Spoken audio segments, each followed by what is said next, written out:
Tout simplement quelque chose d'historique. On vient d'assister, messieurs, dames, au plus grand exploit de l'histoire du MMA français. Nassourdine Imavov a éteint la légende Israël Adesanya. Et même moi, au moment où je vous parle, j'ai encore du mal à y croire. Nassourdine avait dit avant ce combat qu'il était à son prime. Et il avait aussi dit pendant les conférences de presse qu'il nous réservait une petite surprise. Ah putain, quelle surprise de ouf! Parce qu'il semblait un peu figé dans le premier round.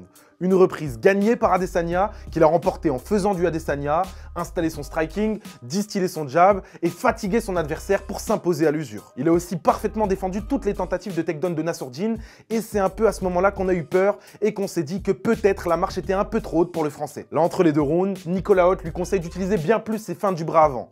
Et dans le deuxième round, il s'est passé une dingue. Après 20 secondes dans la deuxième reprise, accélération, feinte de jab, énorme crochet du droit, ils y tombent, Nassourdine l'achève avec une magnifique gauche, arrêt de l'arbitre et une victoire lourde de sens pour Imavov et le MMA français. Après Benoît Saint-Denis qui perd face à Dustin Poirier, Cyril Gane qui s'incline devant Ngannou ou John Jones, on a enfin un tricolore qui s'impose dans un grand combat, dans un main event de l'UFC face à un monument de l'organisation. Rendez-vous compte, personne n'a mis KO Adesanya, sauf Alex Pereira. C'est dire l'exploit que vient de réaliser Imavov. Une victoire qui lui ouvre logiquement les portes d'une chance de titre chez les poids moyens, une ceinture que vont se disputer la semaine prochaine Sean Strickland et Dricus du Plessis. Et Nassourdine l'a dit après sa victoire, le prochain challenger, c'est lui.